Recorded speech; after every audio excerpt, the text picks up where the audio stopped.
Good morning, students. Today we will do the practical question of accounting equation. First point is starting business with cash. आप business में cash लेके आए हो तो that is 45,000.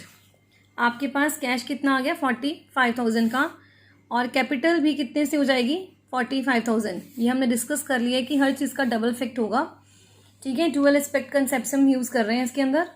Second point है आपके पास, आपने क्या ओपन किया है, opening a bank account with a deposit of ₹4500. अब आपने बैंक अकाउंट ओपन किया है.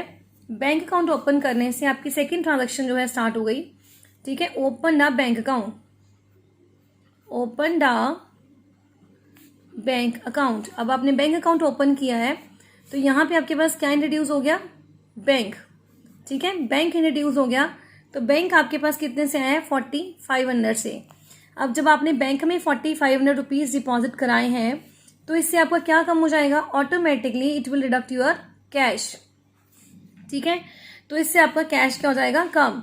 सो आवर इक्वेशन इज लाइक, आपने इसमें क्या करना है, 45,000 में से 4500 गए, 40,500 ये एज इट इज रहेगा हमारे पास, and there will be no change. आपका asset equal to liability plus capital आना चाहिए. थर्ड लास्ट इक्वेशन हमारी कहती है, परचेज किए हैं हमने गुड्स फ्रॉम MS&Co कंपनी से 11,200 से परचेज किए हैं, और यहाँ पे क्लियरली नाम दिया है कि मैंने इससे परचेज किया है, मीन्स मैंने क्रेडिट परचेज की है. तो यहाँ पे हमारे सीरियल नंबर 3 हो जाएगा. यहाँ लिखेंगे परचेज फ्रॉम MS&Co कंपनी. ठीक है, आपने परचेज करे हैं, परचेज करने से आपके पास क्या इंक्रीज हो गया, स्टॉक. ठीक है, स्टॉक कितने से इंक्रीज हो गया, 11,200 से आपका स्टॉक इंक्रीज हो गया. और जब आपने परचेज किया है तो इट मीन्स आपने डेटर्स बन गए, क्योंकि आपने उनको कैश नहीं दिया है. और मुझे किस तरह से पता लग रहा है कि ये जो क्रेडिट की आइटम है, बिकॉज यहाँ पे कैश वर्ड यूज नहीं किया, क्लियरली लिख दिया कि purchase goods from MS company. तो ये मैंने क्रेडिट पे खरीदा है, तो अमाउंट इज 11,200. और यहाँ पे आपका वर्ड यूज होगा क्रेडिटर्स. ठीक है, क्योंकि क्रेडिटर्स बन गए हमारे पास 11,200 के, क्योंकि मैं परचेज करने पे वो क्या बन जाते हैं, मेरे क्रेडिटर्स, मेरी लायबिलिटी रेज हो गई. राइट, तो यहाँ पे आपके पास जो है ये बन जाएगा 40,500 प्लस 4,500 प्लस 11,200, हेयर 11,200 और 45,000. और आपने अपने आंसर चेक करना है कि आपकी asset side must be equal to the liability side. Now look at the question number 2. Here show the accounting equations for the following transactions. Gopinath start business with cash. Again he introduce a cash, but cash amount is 25,000. Right, तो आपने business start किया है. ये आपका second problem शुरू करेंगे हम. यहाँ पे हम लिखेंगे सीरियल नंबर 1. ठीक है, लिखेंगे गोपीनाथ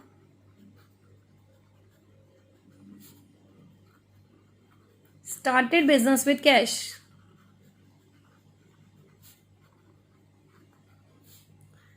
कैश से क्या है बिजनेस में, अमाउंट है 25,000. तो कैश कितने से आ जाएगा आपका 25,000 से आएगा, और 25,000 से ही आपकी क्या इंक्रीज होगी, कैपिटल. राइट, तो यहाँ पे इस पहली इक्वेशन हो गई हमारे सॉल्व. सेकेंड वो कह रहा है कि परचेज गुड्स फ्रॉम शाम से आपने गुड्स परचेज किए हैं, और आपने उधार खरीदे हैं. नाउ आप परचेज कर रहे हो, आप उधार में परचेज कर रहे हो, क्योंकि यहाँ पे भी वर्ड शाम लिखा है, कैश वर्ड नहीं लिखा है. बहुत ध्यान से आपने पढ़ना है. लास्ट सम में भी हमारे पास नेम लिखा हुआ था. अगर सिंपल लिखा होता परचेज गुड्स तो मैं कैश मान के चलती, but the word here purchase goods from शाम, तो ये इट मीन्स क्रेडिट की आइटम है, तो यहाँ पे भी मेरा कैश डिडक्ट नहीं होगा. अब फिर अगेन मैं लिखूंगी यहाँ पे परचेज गुड्स फ्रॉम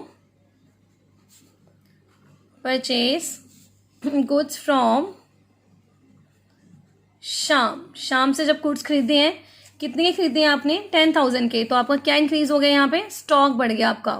ठीक है, गुड्स खरीदेंगे तो स्टॉक बढ़ जाएगा, 10,000 से स्टॉक बढ़ गया. अब पैसे कहीं नहीं गए, क्योंकि वो मेरे क्या यहाँ बन गए, क्रेडिटर्स बन गए हैं. तो यहाँ पे हम नई टर्म ले आएंगे, क्रेडिटर्स इंक्रीज कर देंगे. कितने से क्रेडिटर इंक्रीज हो गए, 10,000 से. So our equation is like यहाँ पे लिख देंगे न्यू इक्वेशन।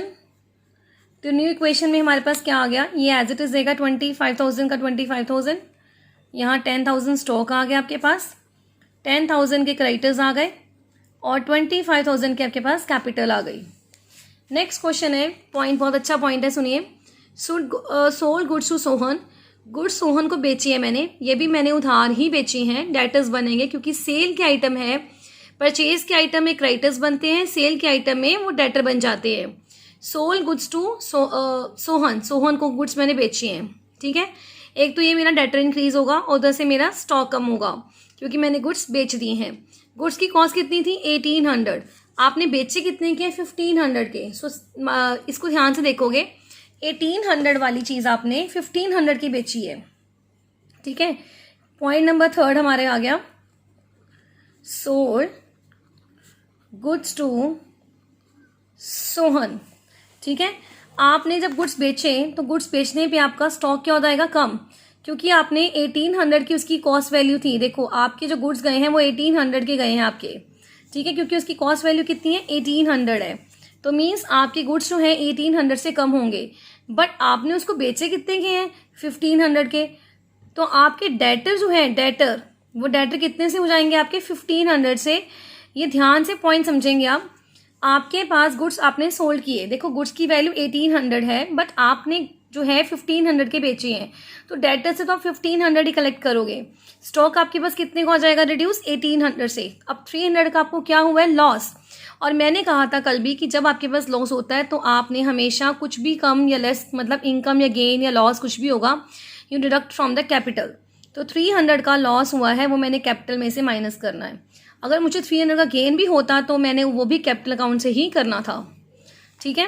तो हमारी नई इक्वेशन आ गई है 25,000, 10,000 में से 1800 चला गया 8200, क्योंकि इतना सामान मैंने बेच दिया है। डेटर्स मेरे 1500 के हो गए हैं, 10,000 ये आ गया हमारे पास, और ये मेरा स्टॉक कम कर दिया है 24,700 मेरे पास ये आ जाएगा।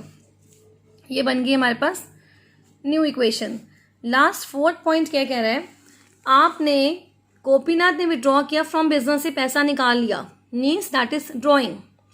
आपने गोपीनाथ ने विड्रॉ किया है फ्रॉम बिजनेस से, मतलब पैसा निकाल लिया गया है, दैट इज ड्रॉइंग, ठीक है। पैसा निकाल लिया है तो यहाँ 4th पॉइंट लिखेंगे हम, Gopinath withdraw from business, Gopinath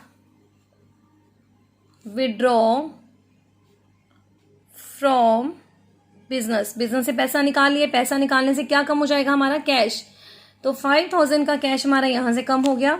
second effect आपका जाएगा ड्राइंग के अंदर ही, ठीक है, क्योंकि कुछ भी आपका हो रहा है एक तरह से आपका एक्सपेंस आ रहा है तो आपका that will be deduct from the capital, ठीक है। तो आपकी न्यू इक्वेशन जो है इसके अंदर आएगी, यहाँ पे 20,000 हो गया है हमारे पास, यहाँ पे आपका 8200 ही है, यहाँ 1500 है, यहाँ 10,000 है, और यहाँ पे 24,700 में से अगर आपने 5,000 लेस किया 19,700 है।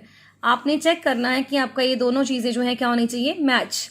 अगर ये मैच नहीं हो रहा तो mean something is wrong. Last में आपने इसको मैचिंग करके दिखाना है, तो ये आएगा 29,700 and you check here 29,700। Thank you.